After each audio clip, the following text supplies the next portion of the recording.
क्या आपने कभी महसूस किया है कि आपका सबसे बड़ा दुश्मन कोई दूसरा इंसान नहीं, बल्कि आपका अपना मन है? एक पल में मन आपको आसमान की ऊंचाइयों तक पहुंचा देता है और अगले ही पल निराशा की गहराइयों में धकेल देता है।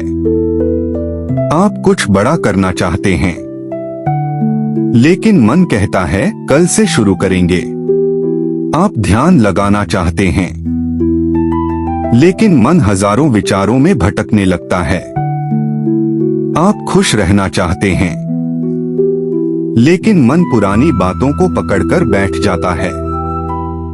अगर आज भगवान श्री कृष्ण आपके सामने होते और आप उनसे पूछते, हे प्रभु, इस बेचैन मन को कैसे शांत करूं, तो वे वही उत्तर देते जो उन्होंने हजारों वर्ष पहले कुरुक्षेत्र की रणभूमि में अर्जुन को दिया था।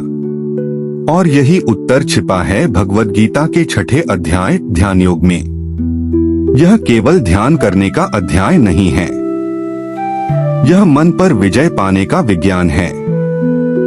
अगर आप इस अध्याय को समझ लें, तो धीरे धीरे आपका जीवन बदल सकता है। इसलिए इस वीडियो को अंत तक अवश्य देखें, क्योंकि अंत में भगवान श्री कृष्ण एक ऐसा रहस्य बताते हैं जो हर साधक को जानना चाहिए। महाभारत का युद्ध शुरू होने ही वाला है। दोनों सेनाएं आमने सामने खड़ी हैं। शंख बज चुके हैं, धरती कांप रही है। लेकिन युद्ध भूमि के बीच अर्जुन के मन में एक और युद्ध चल रहा है, बाहरी युद्ध से भी बड़ा, अपने ही मन के साथ। पिछले अध्यायों में भगवान श्री कृष्ण ने कर्मयोग का ज्ञान दिया। उन्होंने सिखाया कि बिना फल की चिंता किए अपना कर्तव्य करना ही सच्चा योग है। लेकिन अर्जुन के मन में एक नया प्रश्न उठता है, हे कृष्ण, अगर मन ही बार बार भटक जाए, अगर मन ही मेरा साथ न दे, तो मैं योग कैसे करूं? यही प्रश्न हर इंसान का है। आज का विद्यार्थी, नौकरी करने वाला व्यक्ति, व्यापारी, गृहस्थ, हर कोई इसी समस्या से जूझ रहा है। बाहर की दुनिया से लड़ना आसान है, लेकिन अपने मन से लड़ना सबसे कठिन है। और इसलिए भगवान श्री कृष्ण इस अध्याय में मन को जीतने का मार्ग बताते हैं।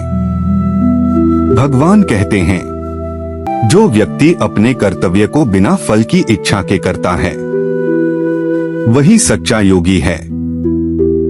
केवल अग्नि त्याग देना या जंगल चले जाना योग नहीं है। योग का अर्थ है अपने भीतर संतुलन स्थापित करना।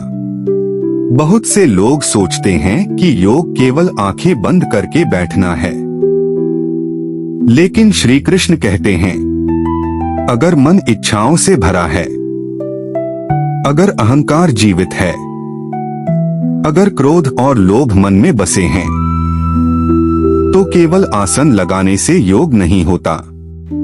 सच्चा योग भीतर से शुरू होता है। अब श्री कृष्ण एक अद्भुत बात कहते हैं।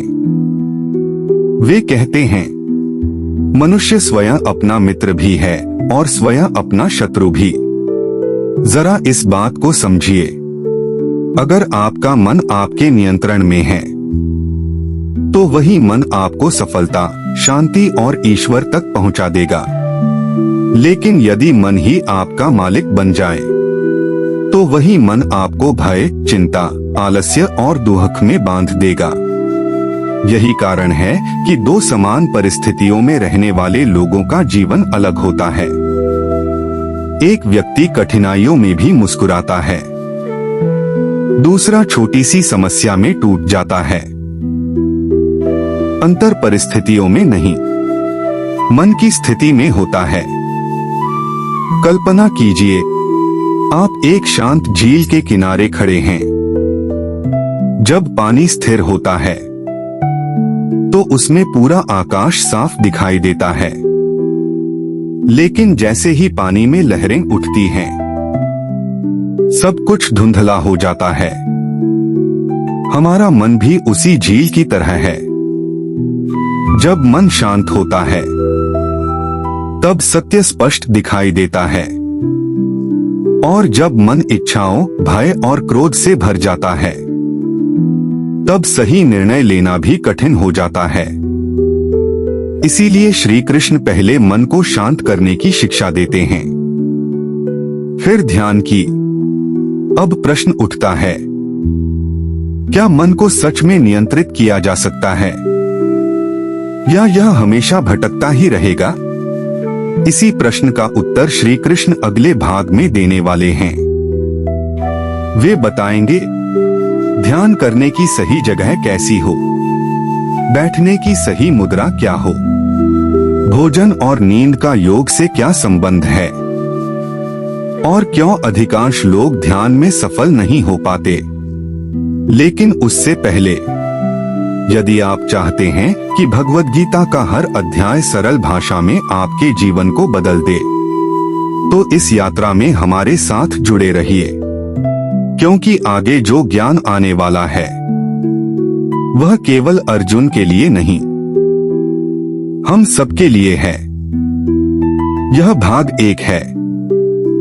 अगले भाग में हम अध्याय 6 के श्लोकों के आधार पर ध्यान करने की सही विधि और श्री कृष्ण द्वारा बताए गए नियम को विस्तार से समझेंगे। जय श्री कृष्ण।